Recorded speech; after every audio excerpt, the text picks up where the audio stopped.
Bapa, urapi setiap kami. Kami mau duduk diam untuk mendengarkan firman-Mu. Urapi hamba-Mu. Ketika firman-Mu disampaikan, itu menjadi berkat buat orang-orang yang mendengarkan, bahkan bagi hamba-Mu yang membawakan firman Tuhan. Biarlah damai sejahtera Allah yang melampaui segala akal, memelihara hati dan pikiran kita.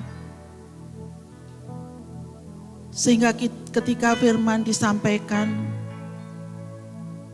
firman itu berkuasa.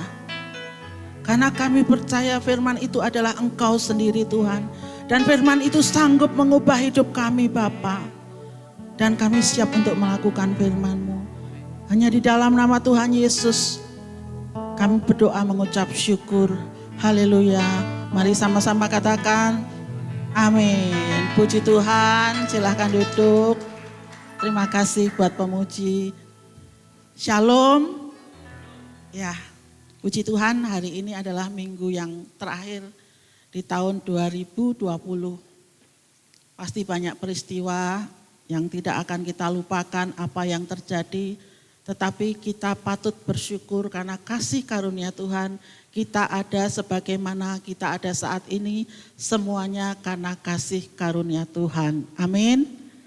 Ya, kita patut bersyukur karena kita sudah merayakan Natal bersama-sama di keluarga kita masing-masing. Mungkin ada yang merayakan secara online, maka dengan penuh kasih saya mengucapkan selamat Natal.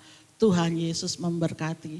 Pesan Natal yang disampaikan oleh hamba Tuhan, Ketua Sinode kita, Pendeta Rubin Adi, katakan jangan takut, Immanuel, karena Allah beserta kita. Jangan takut, karena di dalam kasih tidak ada ketakutan. Kasih melenyapkan ketakutan. Jangan takut apapun yang akan kita hadapi tahun 2021 bersama Tuhan. Bersama dengan Tuhan kita sanggup melakukannya karena Tuhan sudah merancangkan segala sesuatu indah pada waktunya. Kalau kita mengalami sesuatu yang berat selama 2020, kita semua mengalami. Saya juga mengalami.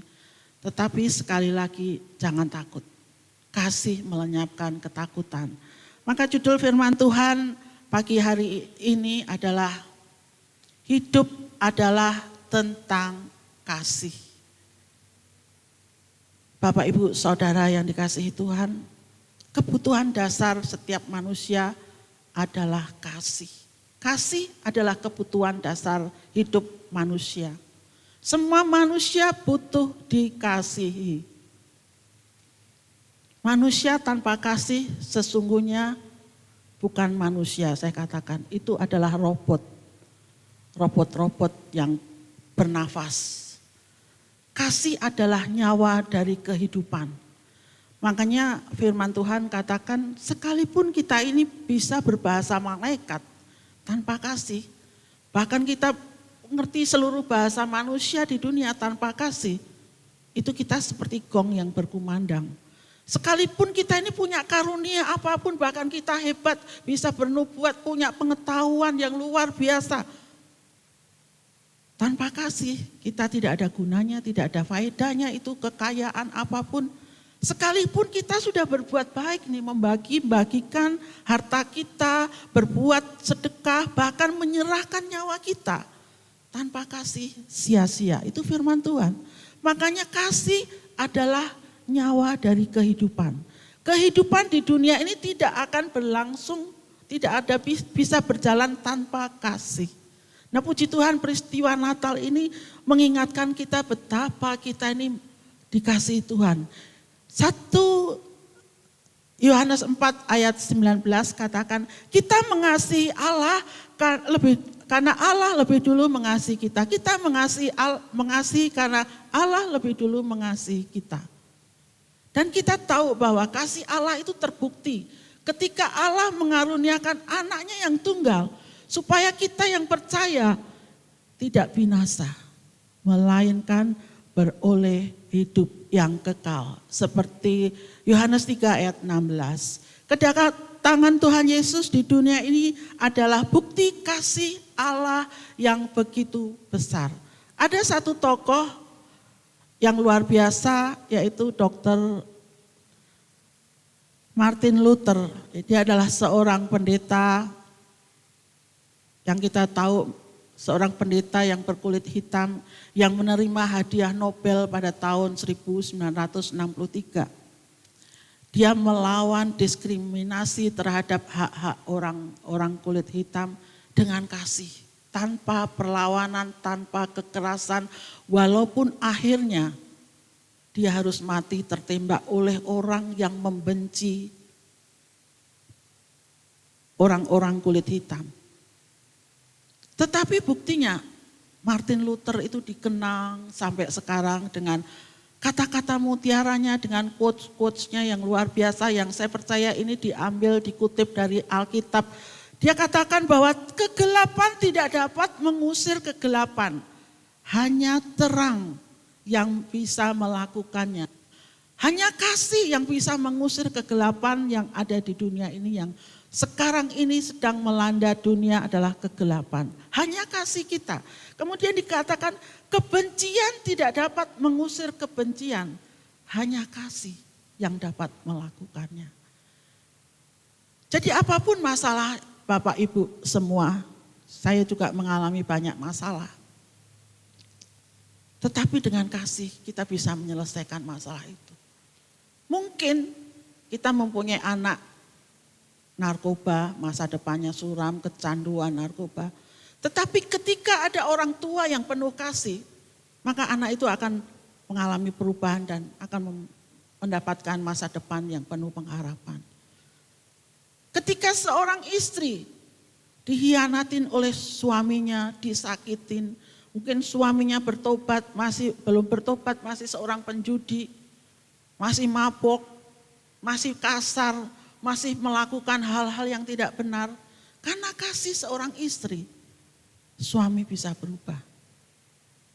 Saya terkesan dengan satu panti yang membuat saya benar-benar melihat bukti nyata dari kasih Tuhan adalah panti Kirasa yang dikelola oleh sahabat saya, Ibu Pendeta Vera Sakutra. Dia mengambil orang-orang jalanan yang tanda kutip sudah stres, sudah gila, sudah telanjang, sudah tidak seperti manusia pada umumnya. Dan dia menyembuhkan orang-orang itu sebanyak sekarang ini sudah 70 orang gila disembuhkan. Bukan dengan obat-obatan, bukan dengan obat-obat kimiawi atau apapun, tetapi dengan sentuhan kasih seorang ibu yang mau merawat mereka.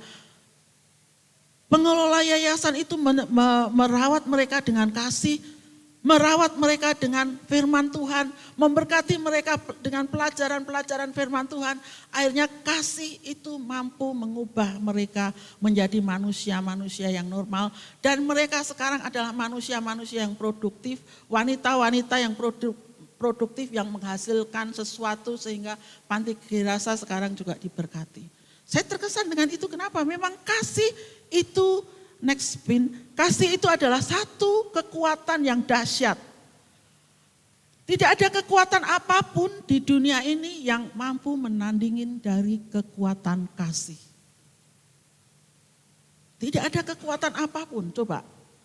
Karena kasih Tuhan, kita yang seharusnya binasa, kita diselamatkan.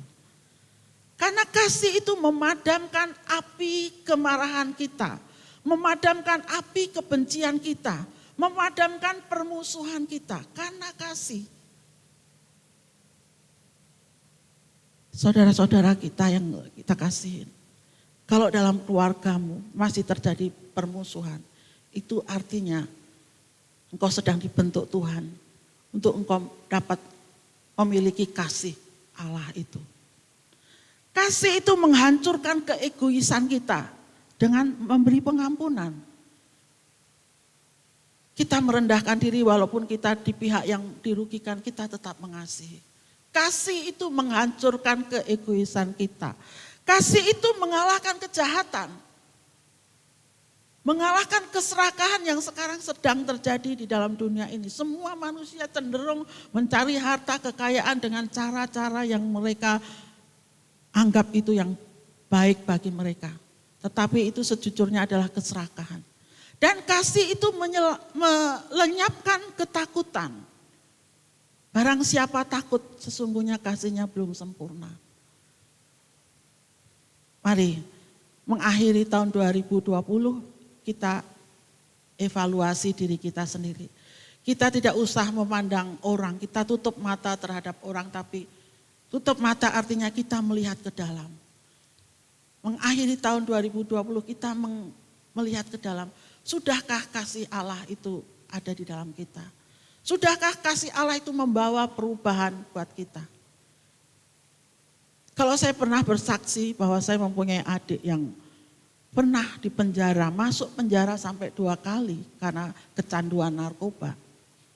Adik saya kandung, udah berapa puluh tahun yang lalu, dia masih belum married. Sekarang udah married dan dipakai Tuhan, menjadi kesaksian juga. Terakhir dia di penjara, dia berkata dalam hatinya, saya akan menjadi manusia yang paling bejat kalau tidak ada keluargaku yang membesuk saya. Kenapa? Karena memang orang tua pun berkata, kalau papa mati jangan sampai anak itu datang. Kakak-kakak saya juga katakan, kenapa kamu datang ke tempat penjara itu? Biar dia kapok, jangan mempermalukan dirimu. Kakak saya menasehati saya. Tetapi saya dengan Pak Win, dengan anak-anak saya ketika itu masih kecil-kecil, 2 kali saya datang ke penjara dan mendoakan adik saya. Puji Tuhan, dengan kasih. Apapun status kita di dalam rumah tangga kita, di dalam keluarga kita, kalau kita melihat sesuatu yang tidak baik, dengan kasih kita, mungkin kita dalam keluarga sebagai anak melihat hubungan orang tua tidak baik. Dengan kasih seorang anak itu bisa mengubah semuanya menjadi baik. Amin. Nah, mengapa kita harus mengasihi? Mengapa kita harus saling mengasihi? Mengapa hidup itu adalah tentang kasih? Karena kita ini sesungguhnya diciptakan serupa dan segambar dengan Allah. Kita ini imago Dei, bahasa Latinnya katakan seperti itu. Kita ini diciptakan dan serupa dan segambar dengan Allah. Kemudian kita tahu yang menciptakan kita adalah kasih. Allah adalah kasih. 1 Yohanes 4 ayat 7 sampai 8. Katakan, saya akan bacakan untuk ibu-ibu, bapak-bapak semua di tempat ini, untuk kita semua. Saudara-saudara yang kekasih, marilah kita saling mengasihi, sebab kasih itu berasal dari Allah, dan setiap orang yang mengasihi lahir dari Allah dan mengenal Allah. Barang siapa tidak mengasihi, dia tidak mengenal Allah, sebab Allah adalah kasih. Sekali lagi, Allah adalah kasih. Kalau kita berkata, kita mengenal Allah tapi kita membenci saudara kita, sesungguhnya kita adalah seorang pendusta. Firman Tuhan katakan seperti itu. Dan bukti kasih Allah kepada kita, kita sudah mengenal kasih Tuhan Yesus. Kita mengasihi Allah karena Allah terlebih dahulu mengasihi kita lewat karya Tuhan Yesus di kayu salib. 1 Yohanes 4 ayat 9. Dalam hal ini kasih Allah dinyatakan di tengah-tengah kita, yaitu bahwa Allah telah mengutus anaknya yang tunggal ke dalam dunia supaya kita hidup olehnya. Inilah kasih itu, bukan kita yang telah mengasihi Allah, tetapi Allah yang telah mengasihi kita dan yang telah mengutus anaknya sebagai pendamaian bagi dosa-dosa kita. Saudara-saudaraku yang kekasih, jikalau Allah sedemikian mengasihi kita, maka haruslah kita juga mengasihi. Tidak ada seorang pun yang pernah melihat Allah jika kita tidak saling mengasihi. Allah tetap di dalam kita dan kasih-Nya sempurna di dalam kita. Demikianlah kita ketahui bahwa kita tetap berada di dalam Allah dan Dia di dalam kita. Ia telah mengaruniakan kita mendapat bagian dalam Roh-Nya. Dan kami telah melihat dan bersaksi bahwa Bapa telah mengutus anaknya menjadi juru selamat dunia. Kita ini mendapat bagian dalam Roh-Nya. Kita ini mendapat bagian dalam kasih Allah. Mari, bangun diri kita bersama dengan Tuhan. Untuk kita dapat mencapai kasih yang sejati. Kasih yang sejati hanya didapat dalam Yesus Kristus.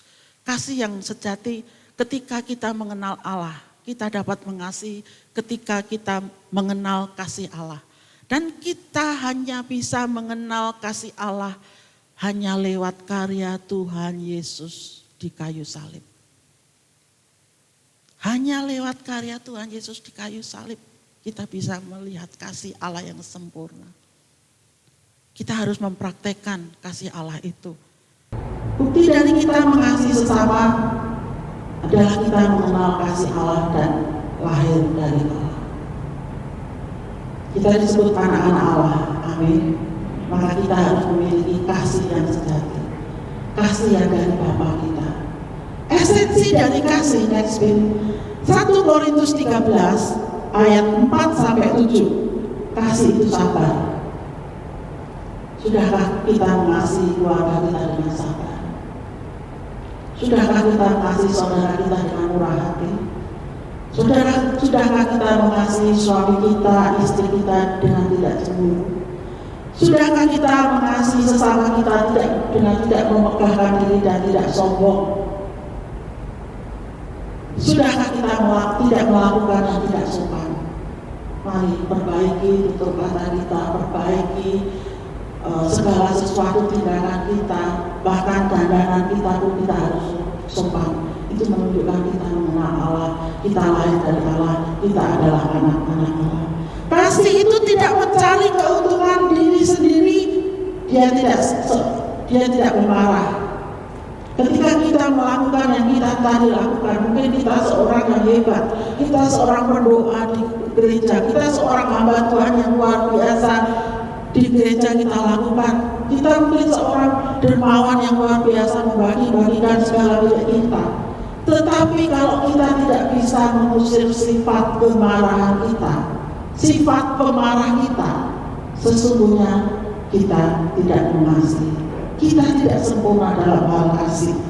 Dia tidak menyimpan kesalahan orang. Adakah kita masih menyimpan kesalahan orang? Adakah kita masih menyimpan kepahitan? Mari kita mengakhiri tahun 2020 ini dengan kemerdekaan.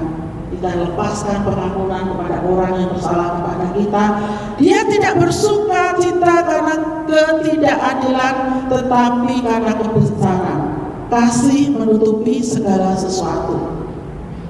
Percaya segala sesuatu, kasih mengharapkan segala sesuatu, kasih sabar menanggung segala sesuatu. Masalahnya, kita ini manusia terbatas. Sering gak kita sadari bahwa dalam melakukan kasih kita seringkali kecewa, kita seringkali marah, kita seringkali timbul sakit hati, timbul akar pahit, terjadi kebencian. Kenapa? Karena sesungguhnya kebaikan kita, kasih kita, standarnya adalah sebatas respon yang diberikan oleh orang yang kita kasih. Ketika respon orang yang kita kasih tidak sesuai dengan apa yang kita harapkan, sebagai manusia yang tidak bergantung kepada kasih Allah yang sejati, yang timbul adalah kekecewaan, sakit hati, kepahitan, kemarahan, kebencian, bahkan ingin balas dendam. Itu saya mengalami juga. Kalau Bapak Ibu mengalami, hari ini kita bertobat.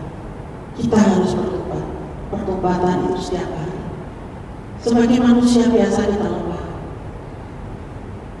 Kadang kita tidak sanggup menahan kesakitan itu. Kita tidak sanggup seperti Stefanus ketika harus mati dirajam.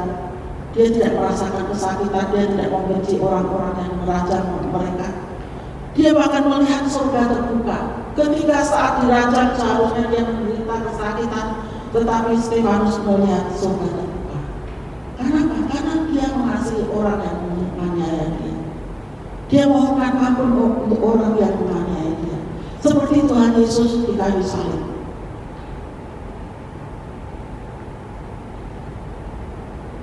Next bit. Banyak orang mengaku bahwa dia mengasihi. Banyak orang mengaku bahwa dia melakukan yang baik. Tetapi kita harus punya prioritas. Prioritas kita kadang salah.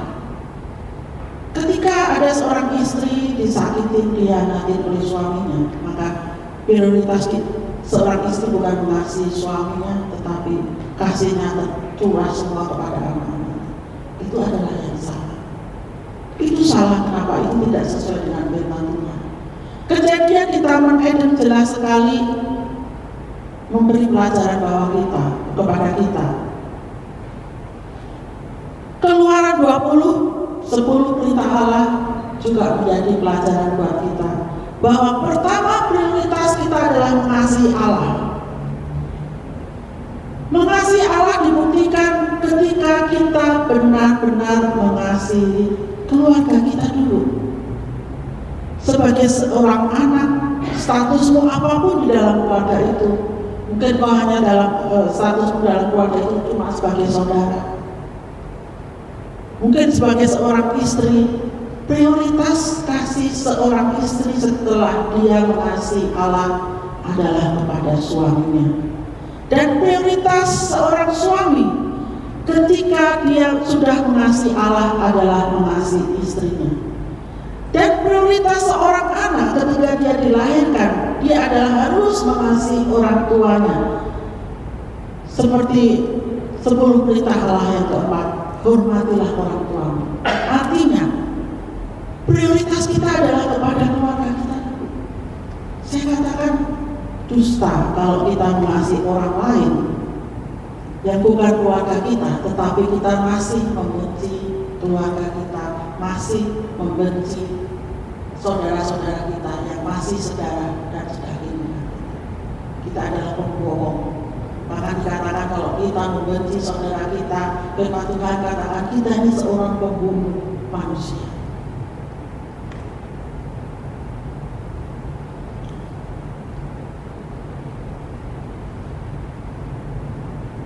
Dengan hubungan yang benar, dengan prioritas yang benar, maka tidak mustahil seperti Allah mengasihi kita. Allah menyiapkan segala sesuatunya di Taman Eden untuk bisa kita nikmatin. Makanya kita sebagai orang tua, kita harus juga mempersiapkan Taman Eden kita dalam keluarga kita. Amin. Bapak Ibu semua yang dikasih Tuhan. Dan engkau anak-anak, engkau haruslah menghormati orang tua. Saya katakan kasih itu mengubah apapun. Kalau keluargamu, saya katakan orang tuamu menyakiti hatimu. Kalau engkau yang sudah mengenal kasih Allah dan engkau yang disebut anak-anak Allah, engkau harus tetap mengasihi orang tuamu sampai orang tuamu berjumpa dengan Allah yang adalah sumber kasih. Allah yang adalah kasih sejati. Allah yang memiliki kasih sejati itu. Mungkin kita sebentar mengalami kekecewaan, mengalami kepahitan, nggak apa-apa, tapi jangan berlarut-larut. Jangan sampai itu mengakar sehingga timbul akar pahit. Kalau sudah timbul akar pahit, yang terjadi adalah perselisihan, kegaduhan, kecemburuan, pertengkaran, permusuhan. Kalau sudah timbul akar pahit. Tetapi kalau engkau kecewa sesaat, engkau mengalami mungkin sebagai manusia katakan, saya juga mengalami kecewa. Mungkin bisa setahun 2 tahun, tetapi saya bertobat. Hidup saya juga mengalami banyak kekecewaan, tetapi saya harus bertobat dan saya harus bangkit.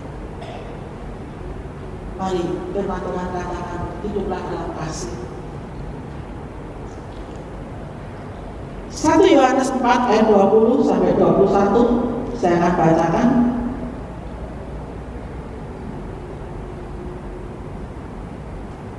Jikalau seorang berkata, aku mengasihi Allah dan ia membenci saudaranya, maka ia adalah pendusta. Karena barang siapa tidak mengasihi saudaranya yang dilihatnya, tidak mungkin mengasihi Allah yang tidak dilihatnya. Dan perintah ini kita terima dari Dia. Barang siapa mengasihi Allah, ia harus mengasihi saudara-saudaranya. Kita seringkali merasa kita mengasihi next, tetapi ketika standar kasih kita itu bukan standar kasih Kristus yang rela berkorban, yang rela mengampuni, yang rela menyerahkan nyawanya untuk kita yang dalam keadaan kita masih berdosa, maka sesungguhnya kita belum memiliki kasih yang sejati itu. Kasih sejati mampu mengubah keadaan. Kasih yang sejati mampu menurunkan suasana surga di bumi, mengalami perubahan. Mari belajar dari kasih Kristus. Ketika Kristus dicemooh, Dia tidak membalas dengan cemooh. Ketika Dia dicaci maki, Dia tidak membalas dengan caci maki. Ketika Dia dikhianati, Dia tidak membalas. Ketika Yudas mengkhianati, Dia tidak membalas dengan kejahatan. Tidak ada kata-kata jahat yang keluar dari mulut Tuhan Yesus. Ketika Dia disangkal 3 kali, Dia tetap mengasihi Petrus. Bahkan berkata kepada Petrus, di atas batu karang ini Dia akan membangun gereja Tuhan. Dia berkata, Petrus, apakah engkau mengasihi aku sampai 3 kali? Saat ini Tuhan juga berkata kepada kita, kepada saya, apakah engkau mengasihi Tuhan? Apakah engkau mengasihi aku, kata Tuhan Yesus. 3 kali Tuhan katakan, apakah engkau mengasihi aku? Artinya Tuhan menghendaki standar kasih kita adalah standar kasih Tuhan Yesus. Apakah engkau mengasihi aku? Kalau engkau mengasihi Tuhan, mari kau akan menjadi gembala-gembala bagi keluarga-keluarga, bagi teman-teman, bagi kita semua. Kita adalah orang-orang yang seperti Tuhan Yesus, serupa dan segambar dengan Tuhan Yesus. Berikutnya, kenapa terjadi perselisihan, perseteruan dalam keluarga kita? Karena kita mengasihi standar kita adalah standar seperti pemungut cukai dan orang-orang di luar sana yang tidak mengenal Allah. Matius 5 ayat 44 sampai 47. Aku berkata kepadamu, kasihilah musuhmu dan berdoalah bagi mereka yang menganiaya kamu. Sudahkah kita melakukan itu? Kasihilah musuhmu dan berdoalah bagi mereka yang sudah menganiaya kamu. Mungkin kita disakiti, dikecewakan, kita tidak lagi membalas dengan kebencian, dengan permusuhan. Mungkin kita dirugikan banyak. Kita berdoa bagi orang yang telah merugikan kita. Kita mengasihi orang yang sudah berbuat jahat kepada kita, supaya mereka bertobat. Kenapa? Karena kita akan disebut anak-anak Allah kalau kita mengasihi musuh kita, mengasihi orang yang menganiaya kita. Kita disebut anak-anak Allah yang menerbitkan matahari bagi orang jahat dan orang baik. Kita adalah anak-anak Allah yang menurunkan hujan bagi orang benar dan bagi orang yang tidak benar. Kenapa terjadi permusuhan? Karena standar kita adalah standar pemungut cukai. Kita hanya mengasihi orang yang mengasihi kita. Kita hanya memberi salam kepada orang yang memberi salam kepada kita. Sekali lagi pesan ini saya terus kumandangkan. Kenapa? Karena kita sebagai manusia seringkali saya melihat permusuhan, perselisihan, pertengkaran, kemarahan terjadi di mana-mana. Kenapa? Karena orang itu nggak sadar bahwa kita anak-anak Allah. Anak-anak Allah harus mengasihi setiap orang. Apapun status orang itu, mungkin orang itu penjahat. Mungkin orang itu tidak layak kita kasihin. Mungkin orang itu penampilannya tidak enak dipandang, compang-camping seperti yang Panti Girasa lakukan. Orang gila bisa sembuh karena kasih. Kebutuhan kita adalah kasih. Mari. Natal, peristiwa Natal adalah bukan momen di mana kita mengharapkan hadiah. Di mana kita mengharapkan sesuatu sukacita yang euforia yang sering dilakukan oleh dunia. Tapi Natal bicara tentang memberi. Natal bicara tentang kasih. Maka berilah kasih sayangmu kepada semua orang. Amin. Next spin. Roma 12 ayat 14. Berkatilah siapa yang menganiaya kamu, berkatilah dan jangan mengutuk.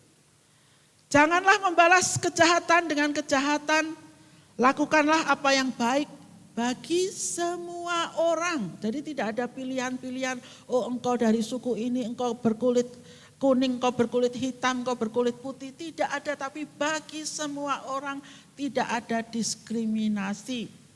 Tetapi jika seterumu lapar, ini yang luar biasa. Jika musuh kita lapar, jika orang yang membenci kita lapar, kita mungkin kalau kita mengasihi, kita tidak punya musuh, tapi tetap ada orang yang membenci kita.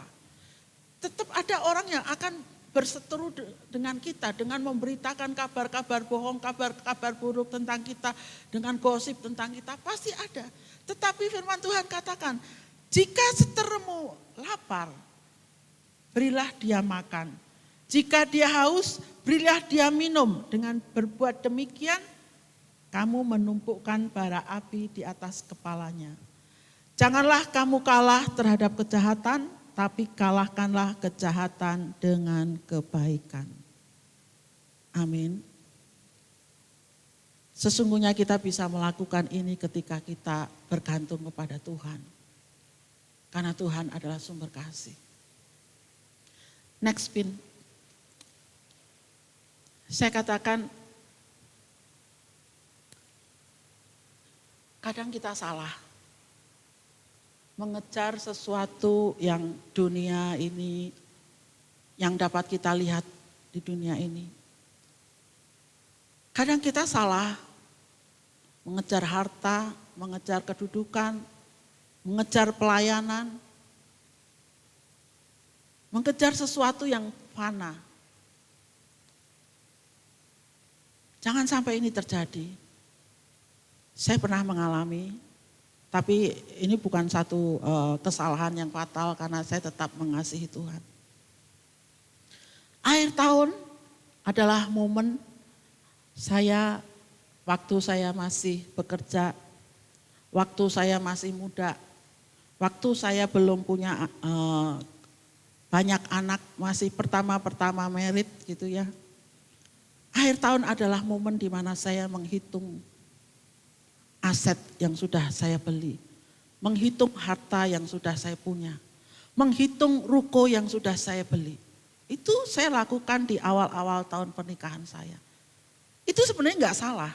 Sebagai anak Tuhan kita juga harus tahu keuangan kita ini sudah seberapa, sudah amankah, sudah seimbangkah antara kredit kita, antara pendapatan kita. Kita harus tahu dan itu saya lakukan. Saya katakan itu sebenarnya tidak salah kalau kita melakukan itu untuk mengetahui seberapa keamanan keuangan kita. Itu biasa juga dilakukan oleh orang-orang dunia dan itu tidak salah. Tetapi kalau kita lakukan itu untuk kesombongan kita, untuk kita dilihat orang, maka itu ya ada satu kesalahan. Seperti Matius 7 ayat 22, 23.